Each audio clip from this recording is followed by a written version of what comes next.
الله وبركاته.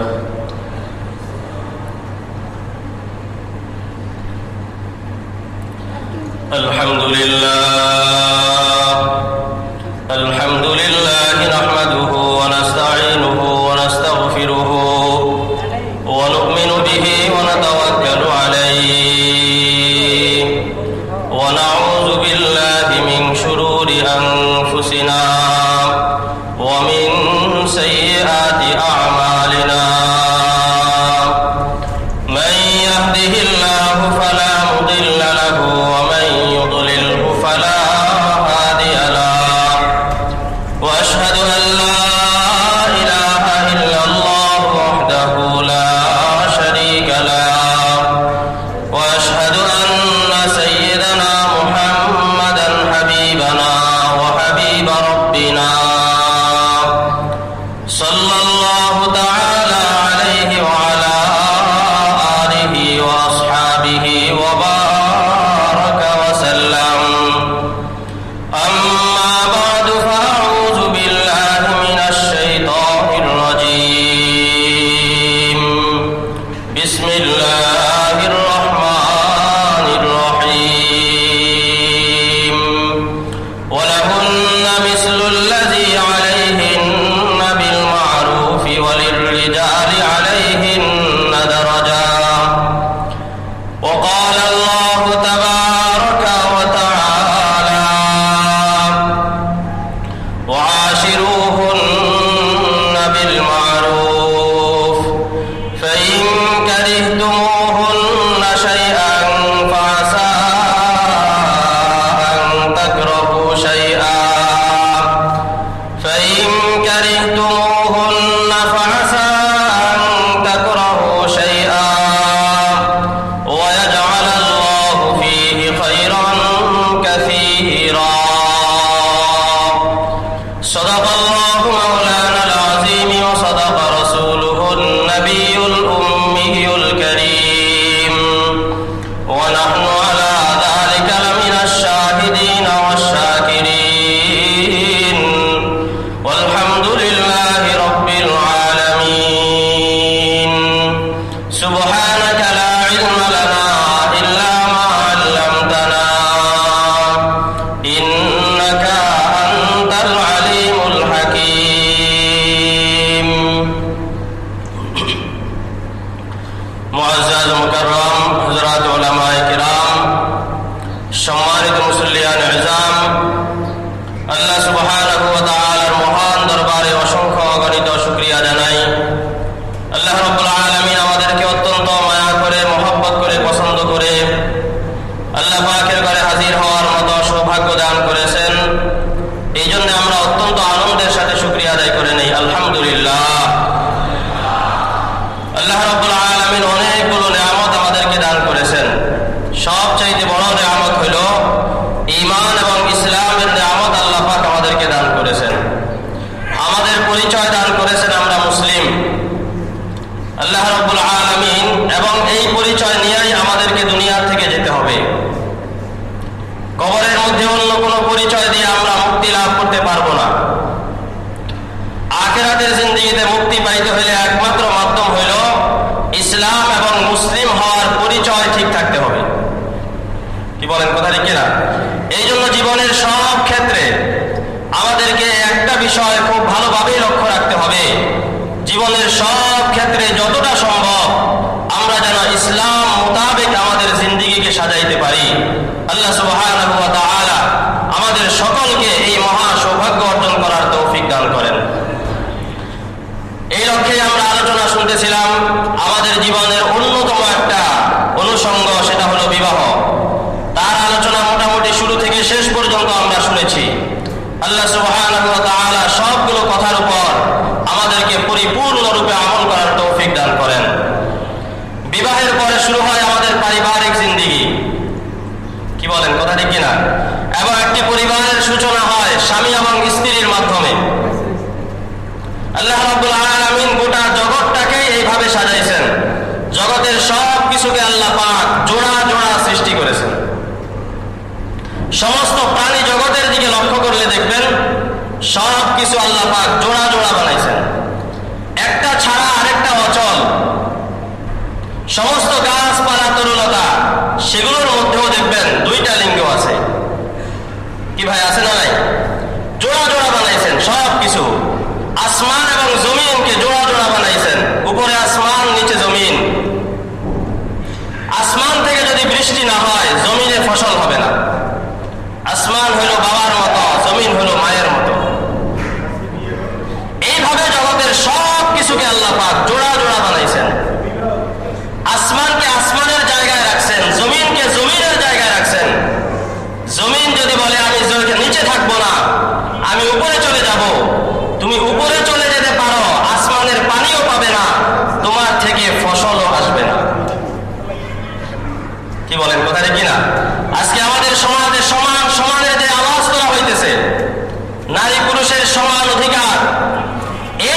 সেই কাজ করতে হয়। কি বলেন, কথা ঠিক কিনা? আসমান আসমানের কাজ করবে, জমিন জমিনের কাজ করবে। আসমানের কাজ বৃষ্টি দেওয়া, জমিনের কাজ ফসল উৎপন্ন হওয়া। জমিন ফসল উৎপন্ন করাই জমিনের জন্য সাজে। কি বলেন, কথা ঠিক কিনা? জমিন যদি বলে আমি পারবো না, কেন? আল্লাহ পাক সেই গুণ তো তোমার মধ্যে রাখেন নাই, তুমি পারবা কিভাবে? প্রত্যেকটা জিনিসকে আল্লাহ পাক জোড়া জোড়া বানিয়েছেন। আসমান ও জমিন সব কিছু একটা ছাড়া আরেকটা অচল, একটা ছাড়া আরেকটা অচল। নারীবিহীন পুরুষের জীবন অচল, পুরুষবিহীন নারীর জীবন অচল। তাই বলে দুটোটা একাকার হয়ে যাবে না। নারীকে নারীর কাজ করতে হবে, নারীকে নারীর অবস্থানে থাকতে হবে, পুরুষকে পুরুষের কাজ করতে হবে, পুরুষকে পুরুষের অবস্থানে থাকতে হবে। আল্লাহ রাব্বুল আলামিন সৃষ্টিগতভাবেই পুরুষকে কিছু আলাদা যোগ্যতা দিয়েছেন, নারীকেও কিছু পৃথক স্বতন্ত্র যোগ্যতা দিয়েছেন। নারীর এমন কিছু যোগ্যতা আছে যেটা পুরুষের মাধ্যমে সম্ভব নয়, পুরুষের এমন কিছু যোগ্যতা আছে যেটা কোনো নারীর মাধ্যমে সম্ভব নয়। কি বলেন, কথা ঠিক কিনা? সুতরাং যারা সমানের আওয়াজ তুলতেছেন, এদের মস্তিষ্ক বিকৃত হয়ে গেছে, রুচি নষ্ট হয়ে গেছে, মনুষ্যত্ব বিলীন হয়ে গেছে, পশুত্ব তাদের ভিতরে ঢুকে গেছে। এই কারণে সমান অধিকারের আওয়াজ তুলতেছে। কিভাবে সম্ভব? কোন পুরুষ ইচ্ছা করলেই পেটে বাচ্চা ধারণ করতে পারবে না, পারবে? তাহলে সমান করবেন কিভাবে? কোন পুরুষ ইচ্ছা করলেই কোন সন্তানকে দুধ পান করাইতে পারবে না, তাহলে আপনি সমান করবেন কিভাবে? কি ভাই? কোন নারী ইচ্ছা করলেই সন্তান জন্ম দিতে পারবে না, পারবে? এইটা পুরুষের কাজ, পুরুষ দিয়ে সম্ভব। এই জন্য প্রত্যেকের সৃষ্টিগত বৈশিষ্ট্য আলাদা, প্রত্যেকের জিম্মাদারি আলাদা। সবাই যখন আপন আপন স্থানে থাকবে তখনই সমাজে শান্তি আসবে। আর যদি বলে না যেখানে ইচ্ছা সেখানে যাব, থাকবো না কো বদ্ধ করে, আসেনি কবিতা? হ্যাঁ, থাকবো না কো বদ্ধ করে, দেখবো এবার জগৎটাকে। তো এখন জগৎটাকে দেখতেছে আর রাস্তার মোড়ে মোড়ে ধর্ষিতা হইতেছে। কি বলেন, কথা ঠিক কিনা? আল্লাহর ব্যবস্থাকে বাদ দিয়া যখন ভিনদেশী বেঈমানদের ব্যবস্থার দিকে আমরা অগ্রসর হয়ে যাব, প্রতিটি পদে পদে আমাদের জন্য লাঞ্ছনা আছে। আল্লাহ রাব্বুল আলামিন যে ব্যবস্থা দিয়েছেন, এমন একটা ভারসাম্যপূর্ণ ব্যবস্থা দিয়েছেন। পুরুষকে একেবারে প্রভু বানিয়ে দেন নাই, নারীকে একেবারে দাসী বানিয়ে দেন নাই, ভারসাম্য ঠিক রাখছেন। প্রত্যেকে যার যার পথে চলবে। পৃথিবীতে দেখেন, দুই চাকা ছাড়া কোনো গাড়ি পর্যন্ত চলে না। একেবারে সবচাইতে ছোট গাড়ি যেটা, তার মধ্যেও চাকা কয়টা? দুইটা। এই দুইটাও গাড়ি চলবে তখন যখন দুই চাকা আপন স্থানে থাকবে। যদি বলেন দোনো চাকার অধিকার সমান, দোনোটাকে সামনে নিয়ে যান অথবা দোনোটাকে এক পাশে নিয়ে যান, গাড়ি চলবে। ঠিক তেমনি ভাবে নারী ছাড়া পুরুষ অচল, পুরুষ ছাড়া নারী অচল। সারা পৃথিবীর গোটা সভ্য জাতিকে আছে, এখানে পুরুষের অবদান আছে, নারীর অবদান আছে। তবে পুরুষের অবদান পুরুষের মতো, নারীর অবদান নারীর মতো। পুরুষ যদি নারী হতে চায় সমাজ বিশৃঙ্খলা সৃষ্টি হবে, নারী যদি পুরুষ হতে চায় সমাজে বিশৃঙ্খলা সৃষ্টি হবে। কি বলেন, কথা ঠিক কিনা? এই জন্য আল্লাহ পাক যে জিম্মাদারি দিয়েছেন, গাড়ির চাকার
কি ভাই, জ্বলে নাকি? যদি বাতির মধ্যে দুই তারের সংযোগ না থাকে তাহলে কি বাতি জ্বলবে? জ্বলবে না। কিন্তু তাই বলে কি যেখানে সেখানে সংযোগ দিলে বিপদ হবে? কি ভাই, নেগেটিভ পজিটিভ যেমন একটা ছাড়া আরেকটা অচল, একটা ছাড়া আরেকটা দিয়ে বাতি জ্বালানো সম্ভব না, ঠিক তেমনি ভাবে পুরুষ ছাড়া নারী দিয়া, নারীবিহীন পুরুষ দিয়া সমাজকে আলোকিত করা সম্ভব না। কিন্তু যেখানে সেখানে যদি মিলিত হয়ে যায়, যেখানে সেখানে যদি বন্ধুত্ব হয়ে যায়, যেখানে সেখানে যদি অবাধ মেলামেশা হয়ে যায়, নেগেটিভ আর পজিটিভ যেখানে সেখানে মিলিত হয়ে যেমন আগুন ধরে বাড়ি ধ্বংস হয়, সমাজ ধ্বংস হয়, ঠিক তেমনি ভাবে নারী আর পুরুষ বিবাহের মাধ্যমে ঘরে বাসর রাতে একত্রিত না হইয়া অন্য কোথাও যদি একত্রিত হয়ে যায়, অবাধ মেলামেশার পরিবেশ যদি সৃষ্টি করে দেওয়া হয়, সেই সমাজের মধ্যেও ধর্ষণের আগুন জ্বলে যাবে। কি বলেন, কথা ঠিক কিনা? আজকে ধর্ষণের আগুন জ্বলতেছে সব জায়গায়। কেন? আল্লাহর দেওয়া সিস্টেমকে আমরা বাদ দিয়ে দিছি। আমরা বলতেছি নারী পুরুষ সমান অধিকার, নারী যেখানে যাবে, পুরুষ যত জায়গায় যাবে, নারীও তত জায়গায় যাবে, পুরুষ যেভাবে চলবে নারীও সেভাবে চলবে, সবার সমান অধিকার। তুমি কি পুরুষের সৃষ্টিকর্তা না নারীর সৃষ্টিকর্তা? মানুষের জন্য ব্যবস্থা তিনিই দিতে পারেন যিনি মানুষকে সৃষ্টি করেছেন। কি বলেন, কথা ঠিক কিনা? পশ্চিমা বিশ্ব আমাদেরকে কোনো ব্যবস্থা দিতে পারে না, ভারত আমাদেরকে কোনো ব্যবস্থা দিতে পারে না, ইউরোপ রাশিয়া আমাদেরকে কোনো ব্যবস্থা দিতে পারে না। আমাদের ব্যবস্থা দিতে পারেন একমাত্র আল্লাহ। কি বলেন, কথা ঠিক কিনা? আমাদের আইন কানুন দিতে পারেন একমাত্র আল্লাহ। আমাদের যাবতীয় ব্যবস্থাপনা দিতে পারেন একমাত্র রাসূলুল্লাহ। এই ছাড়া জগতের আর কারো যদি আমরা কোনো বিষয়, কোনো বিধিবিধান যদি আমরা পালন করতে যাই, তখন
ভাই?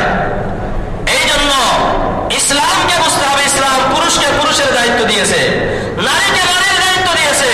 যারা আজকে নারী সমাজকে বের করতে চায়, ঘর থেকে বের করতে চায়, একটা সোজা কথা, যেই দেশে হাজার হাজার না শুধু লক্ষ লক্ষ বেকার যুবক চাকরি নাই, সেই দেশে নারীদেরকে বের করার মতলবটা কি? কি বলেন? সেই দেশে নারীদেরকে বের করার মতলবটা কি? এখন হয়তো অনেক কথা বলতে পারেন, তাহলে কি নারীরা শিখবে না? তাহলে কি প্রয়োজন হলে নারীরা কাজ করবে না? হ্যাঁ, করবে। কখন? একজন নারীর স্বামী দুনিয়াতে নাই, বাবা নাই, ছেলে নাই, ভাই নাই, তার আপনজন কেউ নাই, তখন ইসলাম তার জন্য কি ব্যবস্থা দিয়েছে আপনি প্রশ্ন করতে পারেন। কি বলেন? কথা ঠিক কিনা? ইসলাম বলছে কোন নারীর জীবন যদি এমন হয়ে যায়, তার জীবন থেকে তার স্বামী হারিয়ে গেল, তার বাবা হারিয়ে গেল, তার ছেলে হারিয়ে গেল, তার ভাইও দুনিয়া থেকে চলে গেল, তার আপনজন বলতে কেউ নাই, তাকে দেখার মতো কেউ নাই, ইসলাম বলছে ওই দেশের সরকারের দায়িত্ব হলো এই সমস্ত নারীদের যাবতীয় ভরণ পোষণের ব্যবস্থা করা। তখনও নারীর বাহিরে যাওয়ার জিম্মাদারি নাই। সরকার যদি ব্যর্থ হয়ে যায়, সরকার যদি অবহেলা করে, তখন নারী বের হবে। এই ক্ষেত্রে এটা খুব সামান্যই হবে। কি বলেন? কথা ঠিক না? এটা সমাজের স্বাভাবিক চিত্র হতে পারে না, খুব সামান্যই হবে। সেখানেও যাবে, পর্দার সাথে যাবে। যদি নারীকে দিয়ে কাজ করাইতেই হয়, তখন সরকারের দায়িত্ব হলো নারীর জন্য নিরাপদ চাকরির ব্যবস্থা করা। কোন পুরুষ বসের অধীনে নয়, কোন পুরুষ সুপারভাইজারের অধীনে নয়, নারীরা নারীদের অধীনেই কাজ করবে, নারী মহলেই কাজ করবে। কি বলেন? এইভাবে কি কাজ করা যায় না? কিন্তু না, আমরা সেটা করবো না, একসাথে দিয়ে দিব। ইসলামের দেওয়া এই সুন্দর ব্যবস্থাপনা ভেঙে দিয়ে পশ্চিমা ব্যবস্থা যখন আমরা গ্রহণ করে নিয়েছি, এখন আমাদের সমাজের সব জায়গায় আগুন জ্বলতেছে। আল্লাহ রাব্বুল আলামিন পুরুষের উপর জিম্মাদারি দিয়েছেন। শুধু এতটুকু না, খাবার ব্যাপারে পুরো ইসলাম কি বলছে দেখেন, তুমি তো নারীর খাবারের ব্যবস্থা করার দায়িত্ব তোমার। মনে যা চায় তাই নিয়ে আসবা তা না, তোমার স্ত্রীর রুচি কি এটাও তোমাকে দেখতে হবে। আল্লাহ রাব্বুল আলামিন হযরত আদম আলাইহিস সালাতু ওয়াস সালামকে বলছেন, ইয়া আদম উসকুন আনতা ওয়া যাওজুকাল জান্নাতা ওয়া কুলা মিনহা রাগাদান হাইসু শি'তুমা ওয়া লা তাকরাবা হাযিহিশ শাজারাতা ফাতাকুনা মিনাজ যালিমিন। ইয়া আদম উসকুন আনতা ওয়া যাওজুকা, হে আদম, তুমি তোমার স্ত্রী হাওয়াকে নিয়ে জান্নাতে বসবাস করতে থাকো। ওয়া কুলা মিনহা, জান্নাত থেকে তোমাদের যা মনে চায় তোমরা আহার করতে থাকো। মুফাসসিরিনে কিরাম ব্যাখ্যা করছেন, আল্লাহ রাব্বুল আলামিন থাকার ক্ষেত্রে বলছেন আদম তুমি তোমার স্ত্রীকে নিয়ে জান্নাতে থাকো, আর খাওয়ার ক্ষেত্রে বলছেন তোমরা উভয়ে জান্নাতের নিয়ামত খাইতে থাকো। খাওয়ার সময় আর এই কথা বলেন নাই আদম তুমি তোমার স্ত্রীকে নিয়ে জান্নাতে আহার করো না, আহার করার সময় দুজনকে বলছেন তোমরা আহার করতে থাকো। আর থাকার বেলায় বলছেন আদম তুমি তোমার স্ত্রীকে নিয়ে জান্নাতে থাকো। বেশ কম করলেন কেন?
সন্তানেরা এখনো ঘুম থেকে উঠে নাই,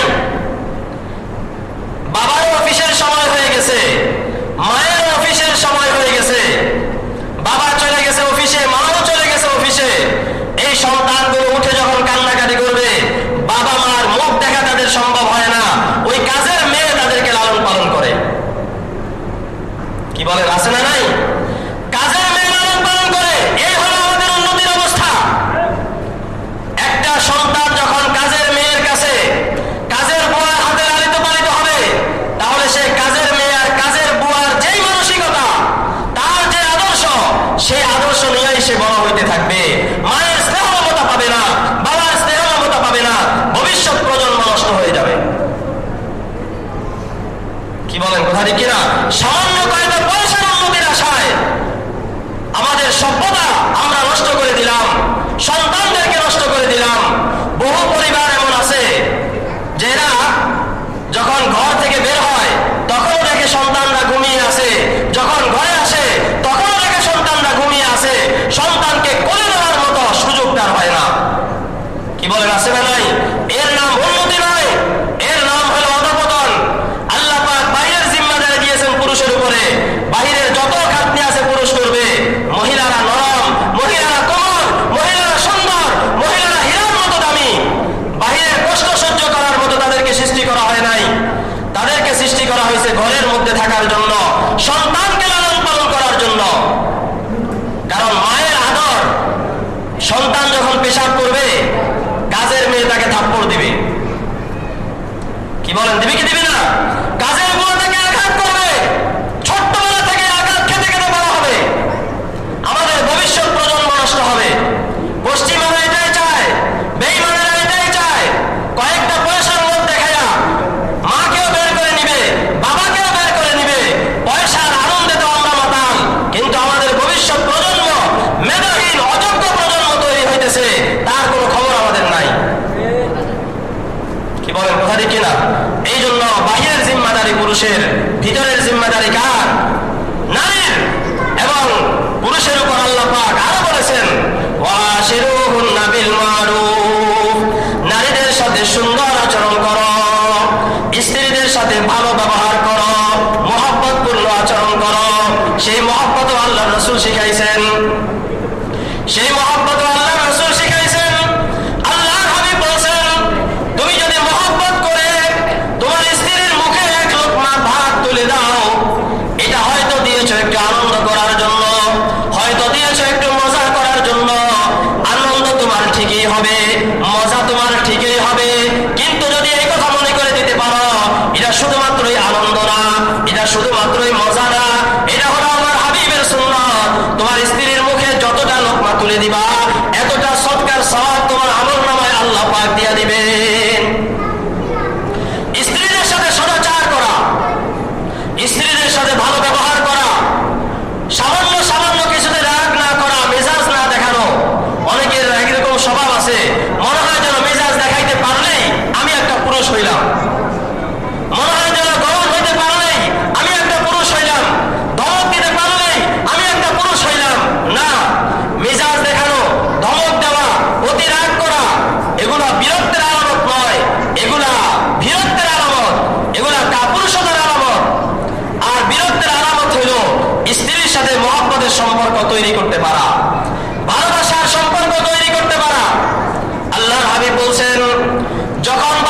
আসতে থাকে।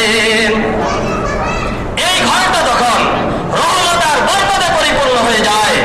এই ক্ষেত্রে স্ত্রীদেরকেও মনে রাখতে হবে, স্বামীদের জন্য নিজেরা সাজ সজ্জা করা, স্বামীদের জন্য প্রস্তুত হয়ে থাকা।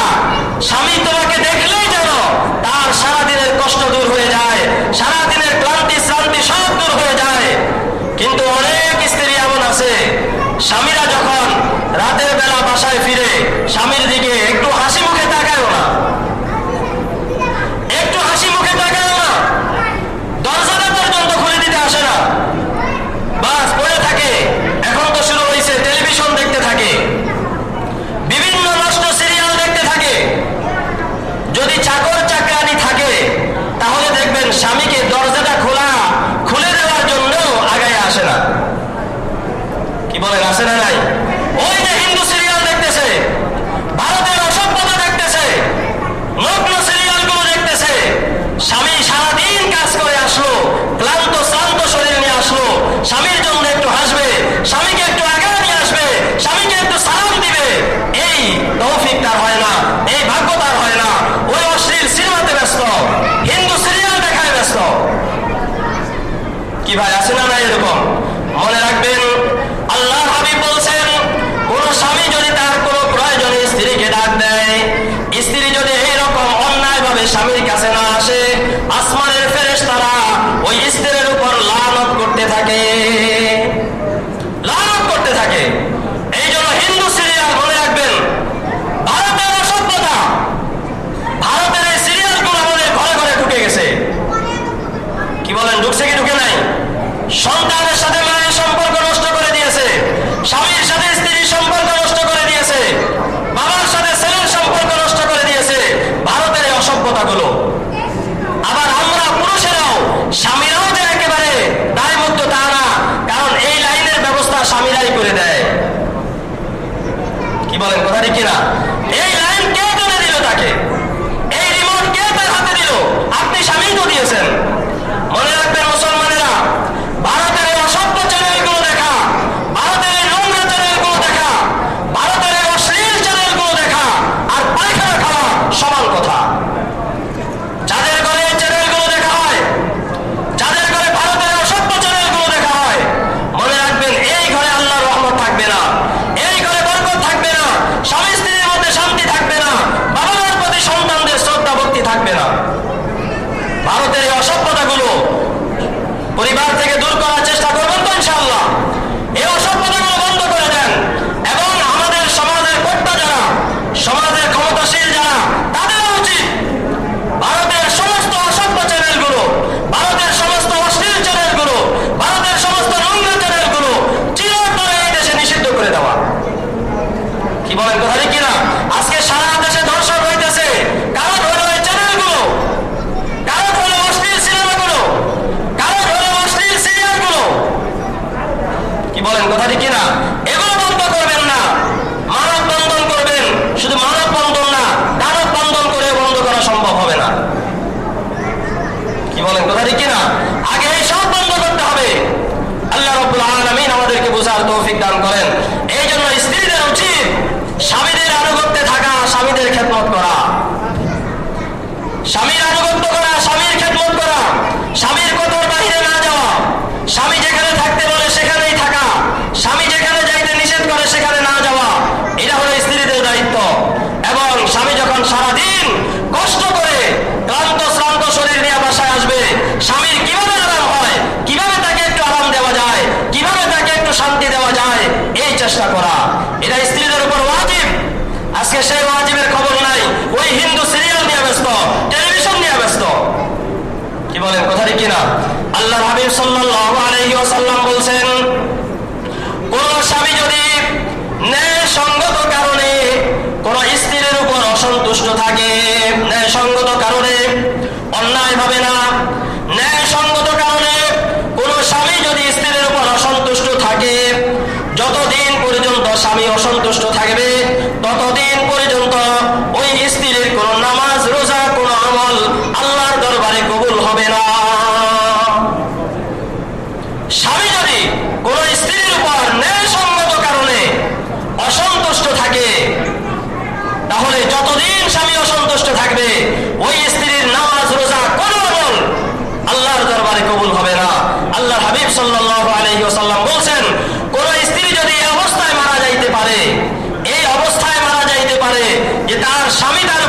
সন্তুষ্ট ছিল, তার যদি অন্য কোনো অপরাধ না থাকে, আল্লাহ পাক তাকে জান্নাত দান করবেন, জান্নাত দান করবেন। এই জন্য একজন স্বামী স্ত্রীর ঘটনা বর্ণিত আছে ইতিহাসের কিতাবের মধ্যে। স্বামী আর স্ত্রীর সম্পর্ক অনেক ভালো ছিল, কোনো কষ্ট ছিল না, কোনো পেরেশানি ছিল না, কোনো অভাব, কোনো দুঃখ কষ্ট কিছুই ছিল না। দীর্ঘদিন এই অবস্থায় যাওয়ার পর স্ত্রী বলতেছে, স্বামী তুমি আমাকে তালাক দিয়ে দাও, আমি তোমার সাথে আর সংসার করব না। স্বামী অবাক হয়ে গেল। স্বামীও স্ত্রীর উপর সন্তুষ্ট ছিল, স্ত্রীও স্বামীর উপর সন্তুষ্ট ছিল। স্বামী কোনোভাবে চায় নাই এই স্ত্রীকে আমি তালাক দিয়ে দিব, কিন্তু স্ত্রী চাইতেছে, স্বামী তোমার সংসার আর আমি করব না, তুমি আমাকে তালাক দিয়ে দাও। স্বামী বড় বিনয়ের সাথে জিজ্ঞেস করলো, কি ব্যাপার, কেন তুমি তালাক চাও? কি কষ্ট তোমার, কি দুঃখ তোমার, কি বেদনা তোমার, তোমার কি পেরেশানি সেটা আমাকে বলো। বলে, না আমার কোনো দুঃখ নাই, আমার কোনো পেরেশানি নাই, আমার কোনো অভাব অনটন নাই, কি কারণে আমি তালাক চাই সেটা আমি তোমার কাছে বলবো না। তখন স্বামী বলল, ঠিক আছে, আমাদের একজন মুরব্বী আছেন, ওই মুরব্বীর কাছে আমরা যাব, তুমিও তোমার মনের কথা বলবে, আমিও আমার মনের কথা বলবো। তিনি যদি আমাদেরকে তালাকের কথা বলেন তাহলে আমরা তালাক নিব, আর যদি আমাদেরকে একসাথে থাকতে বলেন তাহলে আমরা একসাথেই থাকবো। দুজন রাজি হয়ে বের হয়ে গেল। প্রতিমধ্যে দেখা গেল পাথরের সাথে আঘাত খেয়ে স্বামীর পা ভেঙে গেল। ওই মুরব্বীর কাছে যাওয়ার সম্ভব হয় নাই। স্ত্রী তখন নিজের কাপড় ছিঁড়ে স্বামীর পায়ে ব্যান্ডেজ করে দিল, স্বামীকে ধরে ঘরে নিয়ে আসলো, স্বামীর খেদমত করা শুরু করলো। এখন আর স্ত্রী তালাক চায় না, স্বামীর খেদমত করতেছে, স্বামীর দেখভাল করতেছে, এমনকি স্বামীর পেশাব পায়খানা পর্যন্ত পরিষ্কার করতেছে। বড় খুশি মনে, বড় খুশি মনে। তালাক চাওয়ার কোনো আলামতি তার ভিতরে নাই। একদিন স্ত্রী লক্ষ্য করে দেখে স্বামী মনে মনে চিন্তিত, তার চেহারার মধ্যে চিন্তার ভাব দেখা যাইতেছে। এখন স্ত্রী বলে, স্বামী আমার, আমি কি আপনার খেদমতে কোনো ত্রুটি করতেছি কিনা, আপনার কোনো কষ্ট হইতেছে কিনা, আপনার কোনো অশান্তি হইতেছে কিনা, আমি আপনাকে কোনো কষ্ট দিতেছি কিনা? বলে, না, তুমি আমাকে কোনো কষ্ট দিতেছো না। আমার মনে হয় আমি যে আপনার কাছে তালাক চাইলাম এই জন্য মনে হয় আপনি একটু কষ্টের মধ্যে আছেন, আপনি মনে হয় একটু চিন্তিত আছেন। আমার স্বামী, আমি আপনাকে বলে দেই, আমি আপনাকে কথা দিলাম মৃত্যু পর্যন্ত আমি আর কখনো আপনার কাছে তালাক চাইব না, মৃত্যু পর্যন্ত আমি আপনার সেবাই করতে থাকবো। স্বামী তখন আশ্চর্য হয়ে গেল, জিজ্ঞেস করলো, যখন আমরা সুখে ছিলাম, যখন কোনো কিছুর অভাব ছিল না, যখন আমি তোমাকে আনন্দ আর সুখ সব কিছুই দিতে পারতাম, তোমার কোনো কষ্ট ছিল না, তোমার কোনো দুঃখ ছিল না, তখন তুমি আমার কাছে তালাক চাইলা। আর এখন যখন অনেক কষ্ট, কোনো আনন্দ তোমাকে আমি দিতে পারি না, কোনো সুখ আমি তোমাকে দিতে পারি না, কোনো স্বাদ আমি তোমাকে দিতে পারি না, বরং উল্টো আমাকে তোমার খেদমত করতে হয়, আমার সেবা করতে হয়, এমনকি আমার পেশাব পায়খানা পর্যন্ত তোমাকে পরিষ্কার করতে হয়। সুখের সময় তালাক চাইলা, আর এই দুঃখের সময় বলতেছো মৃত্যু পর্যন্ত তুমি আমার সেবা করে যাইবা, কখনো তুমি তালাক চাইবা না। এর ভিতরে কি রহস্য? রহস্যটা একটু আমার কাছে বলে বলো। স্ত্রী তখন বলতেছে, স্বামী, আমি যখন দেখতেছিলাম আমাদের সংসারে কোনো অভাব নাই, আমাদের সংসারে কোনো দুঃখ কষ্ট নাই, আমাদের সংসারে কোনো অশান্তি নাই, সব কিছু সুন্দরভাবে চলতেছে, অথচ আল্লাহর হাবিব বলছেন যারা নেককার হবে, ইমানদার হবে, তাদেরকে আল্লাহ পাক বিপদ আপদ দিয়া পরীক্ষা করবেন। আমি যখন দেখতেছিলাম কোনো দুঃখ নাই, কোনো অশান্তি নাই, কোনো বেদনা নাই, কোনো অভাব, কোনো অনটন নাই, তখন আমি মনে করলাম মনে হয় আপনাকে আল্লাহ পাক পছন্দ করেন না, এই কারণে কোনো বিপদ আপদ আপনার আসে না, কোনো অভাব অনটন আসে না, এই কারণে আমি চাইলে আপনার থেকে পৃথক হয়ে যাব। দুঃখ কষ্ট আছে এইরকম স্বামী গ্রহণ করব, ওই স্বামীর খেদমত করে আল্লাহকে রাজি আর খুশি করাবো, আল্লাহর জান্নাতের মালিক আমি হয়ে যাব।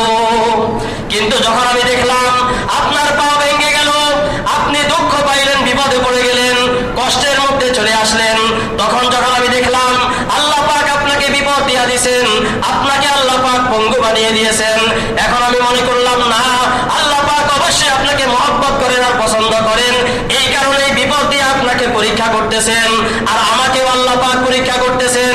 স্বামীর বিপদ দেখে স্বামীর সাথে আমি সদাচার করি কিনা, স্বামীর সেবা আমি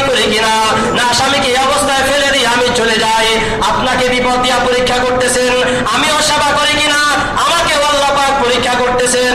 স্বামী গো আমার, আমি তো চাই আপনি এই বিপদ পেয়ে ধৈর্য ধারণ করবেন, আপনিও আল্লাহর উপর খুশি থাকবেন। আমি আপনাকে এই অবস্থায় পেয়ে আমিও আপনার সেবা করব, কখনো আপনার থেকে বিচ্ছিন্ন হব না। আল্লাহ পাক আমার উপরও সন্তুষ্ট হবেন, আপনার উপরও সন্তুষ্ট হবেন, আমরা দুজনে জান্নাতি হইয়া কবরে যাইতে পারবো। এই হলো যদি স্বামীর অবস্থা যদি এমন হয়, স্বামীদের অবস্থা এমন হইতে হবে, স্ত্রীর জন্য সব কিছু বিলীন করে দিতে হবে। স্ত্রীর অবস্থাও যদি এমন হইয়া যায়, স্বামীর জন্য নিবেদিত প্রাণ হইয়া যাইতে হবে। স্বামীর যত সেবা করা যায়, স্বামীদের উচিত স্ত্রীকে যতটা আনন্দিত রাখা যায়। এইভাবে দুজনের পক্ষ থেকে যদি এবং উদ্দেশ্য থাকবে, স্বামী মনে মনে ভাববে আল্লাহ পাক আদেশ দিয়েছেন স্ত্রীকে খুশি করার জন্য, স্ত্রীকে মহব্বত করার জন্য, স্ত্রীকে শান্তি দেওয়ার জন্য, স্ত্রীকে আরাম দেওয়ার জন্য, স্ত্রীকে শান্তি দেওয়ার জন্য আল্লাহ পাক আদেশ দিয়েছেন। এই জন্য আমি যতভাবে পারি আমার স্ত্রীকে আমি শান্তিতে রাখার চেষ্টা করতে থাকবো। স্ত্রী মনে করবে স্ত্রী এভাবে চলবে, আল্লাহ পাক আমাকে আদেশ দিয়েছেন আমার স্বামীকে খুশি করার জন্য, স্বামীর সেবা করার জন্য, স্বামীর আনুগত্য করার জন্য, স্বামীর কথা মতো চলার জন্য। আমিও আল্লাহ পাককে সন্তুষ্ট করে স্বামীর কথা মতোই চলবো, স্বামীর কথার বাহিরে যাব না, স্বামীর আনুগত্য করব, স্বামীর অবাধ্য হব না। একসাথে যখন দুইজন এইভাবে মহব্বতের সাথে থাকতে থাকবে, মহব্বতের সাথে জীবন যাপন করতে থাকবে, আল্লাহ পাক ওই সংসারে সুসন্তান দান করবেন, রহমত দান করবেন, বরকত দান করবেন। অল্প সম্পদে আল্লাহ পাক সবাইকে জান্নাতের সুখ আর শান্তি আল্লাহ পাক দান করবেন। আর যদি তা না হয়, স্বামীও গরম স্ত্রীও গরম, স্বামী স্ত্রীর প্রতি খেয়াল রাখে না, স্ত্রীও স্বামীর প্রতি খেয়াল রাখে না, স্বামী স্ত্রীকে কোনো গুরুত্ব দেয় না, স্ত্রীও স্বামীকে কোনো গুরুত্ব দেয় না। এই সংসারে এই ঘরে অনেক মাল সামানা থাকতে পারে, অনেক আসবাবপত্র থাকতে পারে, অনেক আধুনিক সরঞ্জাম মাল থাকতে পারে, অনেক সম্পদ থাকতে পারে, কিন্তু কারো মনের মধ্যেই শান্তি থাকবে না। কি বলেন কথা ঠিক কিনা? এই জন্য আল্লাহ হাবিব মহব্বত শিখাইছেন, মহব্বত। আম্মা জান আয়েশা রাদিয়াল্লাহু তাআলা আনহা বলেন কেমন মহব্বত আল্লাহ হাবিব শিখাইছেন। আল্লাহ হাবিব সাল্লাল্লাহু তাআলা আলাইহি ওয়াসাল্লাম সারাদিন দাওয়াতের কাজ করার পর, সারাদিন মেহনত মুজাহাদা করার পর ঘরের মধ্যে যখন আসতেন, দেখতেন আমি এখনো খাবার প্রস্তুত করতে পারি নাই, এখনো আমি খাবার রেডি করতে পারি নাই, চুলা থেকে এখনো খাবার নামাইতে পারি নাই। আল্লাহ হাবিব ঘরে এসে আমাকে ধমক দিতেন না, আমার উপর রাগ হইতেন না, বরং তিনি নিজেই রান্নার কাজে আমার সহযোগিতা করা শুরু করে দিতেন। এইরকম মহব্বত আল্লাহ রাসূল শিখাইছেন। এই জন্য স্বামীদের উচিত স্ত্রীদেরকে মহব্বত করা, ভালোবাসা সম্পূর্ণ স্ত্রীর জন্য রাখা, বাইরে এক ফোঁটা মহব্বত আর ভালোবাসা কারোর জন্য না। স্ত্রীদের উচিত একমাত্র স্বামীকে সন্তুষ্ট করার চেষ্টা করা, স্বামীর আনুগত্য করা, স্বামীর কথার বাহিরে না চলা, স্বামী যা পছন্দ করেন এর কোনো কিছুতে নিজেকে লিপ্ত না করা। দুজনের পক্ষ থেকে যখন এমন হবে, এইরকম সংসারের উপর আল্লাহ পাকের রহমত হয়, বরকত হয়। আল্লাহর রহমত যখন আসে, তখন দুনিয়ার কোনো কিছুর অভাবে সেখানে আর অশান্তি হইতে পারে না। কি বলেন কথা ঠিক কিনা? আল্লাহ সুবহানাহু ওয়া তাআলা আমাদের সকলকে আমাদের সংসারগুলো